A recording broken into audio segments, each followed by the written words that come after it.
For today's DIY, we're going to be making over our old Nativity. We've had it for like 16 years. A few There's been some casualties. pieces have suffered casualties. This guy's been glued together like 8 times. So we're going to re-glue them together and then we're going to give them an updated French country look. So previously we've been using hot glue to glue these back together. These are old injuries, but they're coming back to haunt us because these were broken when I got them out of storage. So we're going to be trying construction adhesive and see how that goes. I've just got a small bead around where the arm is broken off here. And I've removed all of the old hot glue. All right, and then just wipe it back off, all the excess, and we're gonna let him sit for a minute. That sets up in about an hour.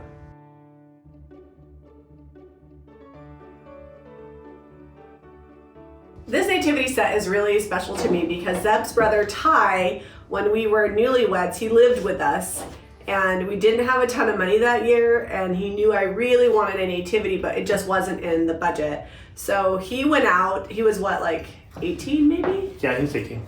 He was 18 years old, single dude. He bought the nicest nativity that the store had and then he came home and surprised me with it. It meant a lot to me because not many 18-year-old boys would care that their sister-in-law just really wanted and couldn't afford a nativity set, and he bought the absolute nicest one that they had. So we have had this out every single year since then, and even though it's a little rough for wear, I just want it to last a few more years.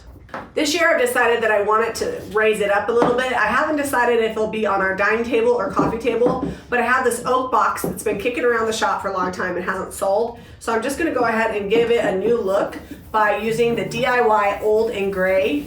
It's a water-based stain, it's all natural, and it can go right over the top of this existing finish because it's pretty dry. I would say most of the finish is gone. And I am just using weathered wood in DIY paint. We're gonna give this a fun aged effect with some white wax when we're all done. We've done it on a couple other nativity sets and it looks really good.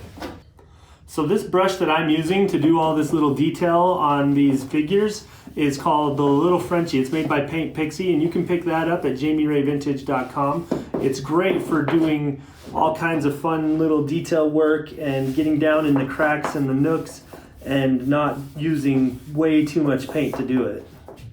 So if this was raw wood, I would go ahead and wipe this back, but it has a little bit of finish left on it. So I'm just brushing this over the top and giving it like an old barn patina, almost like you would with a glaze. On the back here, this is starting to come apart, so I'm just gonna reinforce it as best I can, hopefully without blowing a nail all the way through this thing. Oh, it went right through. Might require some glue and some small staples.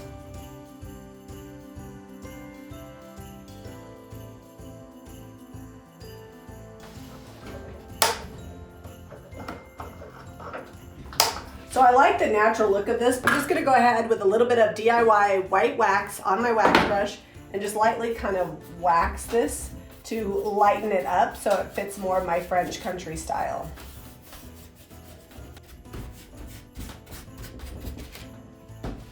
I don't know.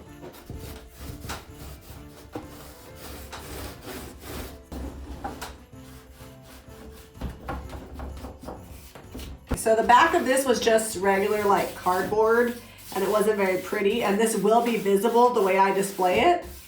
So I'm just taking white wax and going right over that cardboard to give it a much prettier finish.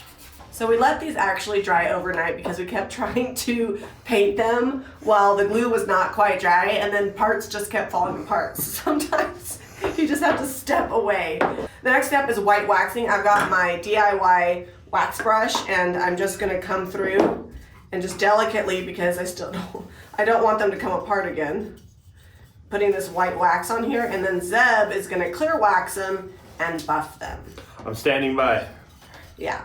If this was furniture, you'd probably let it sit a little bit before you buff it. We don't want that white wax to not be distributed evenly, so. And I'm not going to use a ton of clear wax. The white wax is a sealer on its own. The clear wax is actually just to control it a little bit. So you can see it got quite a bit of white all over it, and we want to pull that back and leave actually more of the gray and just the white in the low spots. You can use a lint-free rag. I've just got a paper towel here, and I'm gonna wipe some of that back before I hit it with the brush, just so that I don't get a bunch of buildup on the brush. What he's saying is I was a little heavy-handed with the white wax. It's hard not to be when you're doing a colored wax over a dark or a light color, depending on what color you're using. It's easy to get a lot on there, which is why we bring it back. Now we could have wet distressed these too, but we didn't because the colors underneath were like multicolors. I just wasn't sure how that was gonna look. All right, I'm gonna show you up close. I've got clear wax on the brush. You can see how it just kind of pulls that back off. And then the white wax will still continue to sit down in the cracks and creases of this little figure. If you wanted to control it even better, you could clear wax it first and then white wax it. I like a nice even coat of my white wax over my darker colors because I feel like it completely changes the color. Do you think Ty's gonna approve of this? I don't think Ty's gonna really worry about it. He probably doesn't remember that we still have this. Oh, it's been a he long asks time. me about it every year. Oh, does he? Yeah, he's a little more sentimental than you are. He is. He's very thoughtful with his gift giving. He's a sweetheart. Me, I'm like, oh, it's December 24th. Better get something. Oh, you're thoughtful. Remember the year that you bought me the KitchenAid? Yeah. So that you could make me bread. This is a good story. So I was pregnant with Odelia and I made a lot of bread from scratch back in those days. And my belly was getting bigger and I'm short and so I couldn't get down inside the bowl to knead the bread. And so Zeb, we were really poor. He borrowed money from his mom, which I'm sure he never paid back.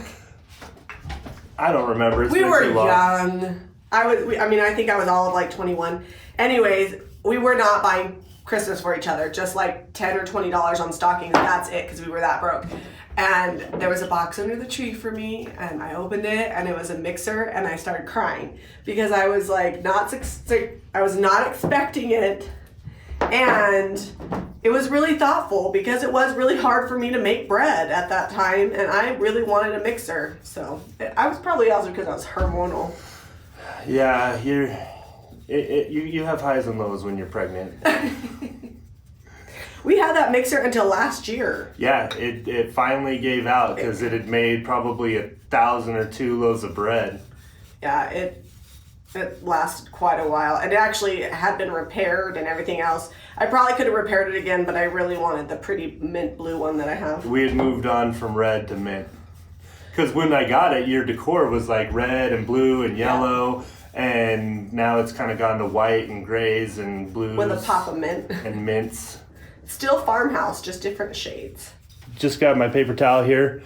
I'm going to show you wiping it back. And we get some of the color from the original too when you do that, because the wax, when you go to buff it, the wax will sometimes activate the DIY paint, especially on something that's slick like this porcelain. And that's okay, it's all just part of the look.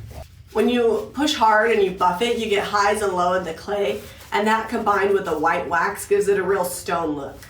So if we waited for this to dry, because we're not waiting at all, we're just putting it on and then taking it back off. If we were to wait for this to dry, you would not get the paint removal that we're getting, but we're almost essentially wet distressing it by buffing it while it's still wet.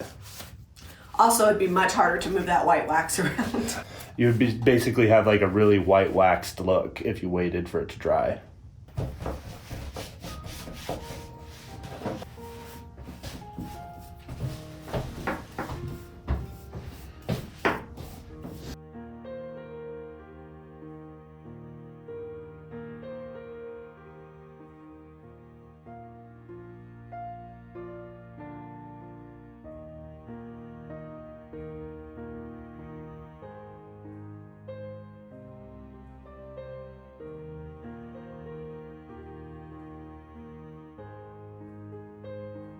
This is a quick, simple DIY that really helped transform a nativity that is special to us but needed a little bit of an update. Hopefully it inspires you to look towards the Christmas decor you already have and incorporate it into your current design. It's a great way to take a nativity or like something that's mismatched from the thrift store that you found and make it cohesive and bring it all together.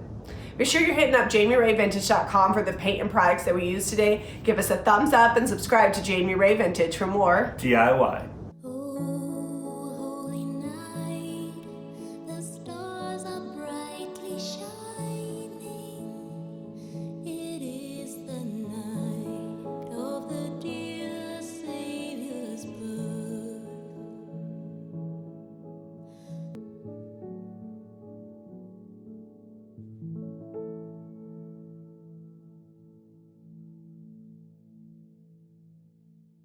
Hit the subscribe button.